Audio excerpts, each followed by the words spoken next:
Hello guys! Hello! This is for Libra. Welcome Libra dito sa aking channel, Kapalaran 888. Welcome guys. Alamin natin kung anong messages, energy, gabay para sa inyong lahat dito. So yung first two cards mo ay Death card tsaka Five of Swords.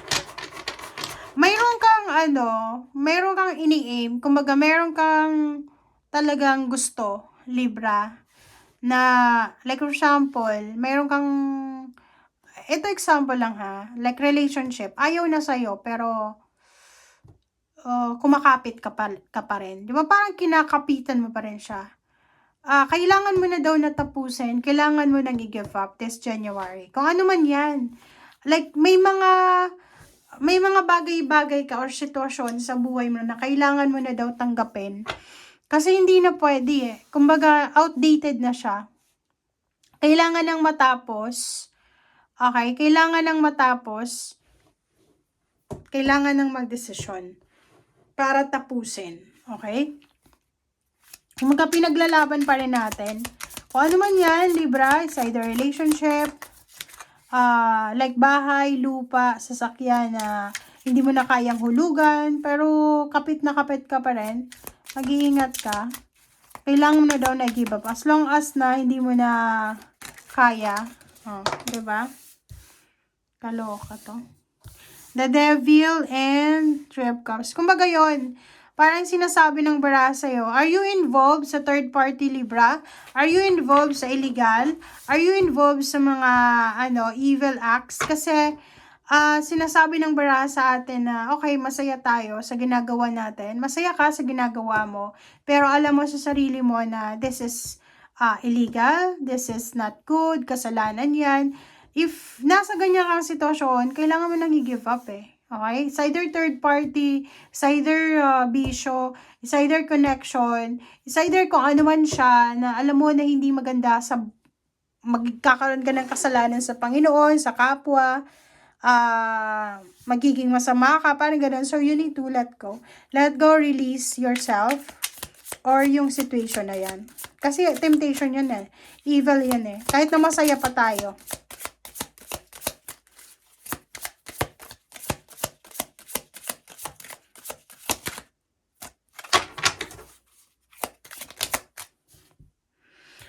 Seven of Pentacles and Empress. Nakikita ko sir dito, it's either you're waiting for a money, you're waiting for a lump sum of money, you're waiting for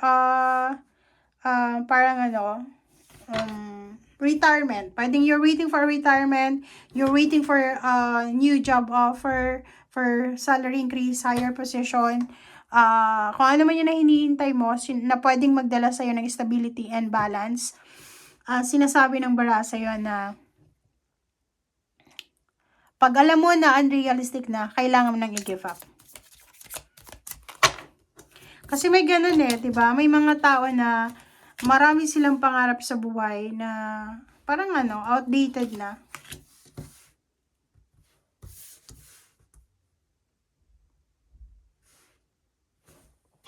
Alright, so there's a 3 cards here.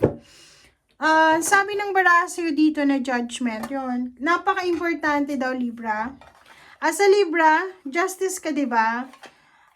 Ikaw yung ikaw yung magbabalanse ng sitwasyon mo. Pero minsan, tao ka lang. Talagang, lalo na kung involved yung family, yung love life, yung trabaho, or yung emotion mo, talagang mahihirapan kang mag-decide. But in your case, sinasabi ng bara sa'yo, tingnan mo. Hirap na hirap kang mag-decide. Hirap na hirap kang mag-decide. Undecisive. Confused ka.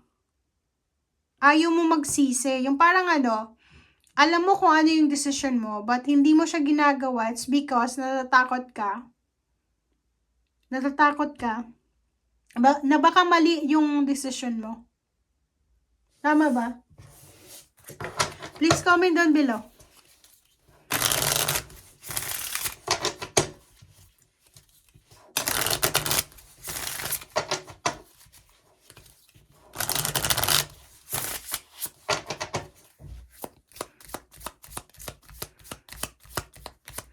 Tingnan nga natin kung ano itong kinakatakutan mo na magkamali ka. Sabi sa'yo dito kailangan mo daw na go with the flow na lang. Pag hindi na kaya, hindi na pwede, pagpagod ka na magpahinga. Pag ang relationship, trabaho, pera, or yung mga wishes natin, unrealistic na, kailangan mo nang hayaan mo na lang kung anong mangyayari. Huwag mong kontrolin. Maybe you're controlling something, someone, na dapat mo nang tigilan.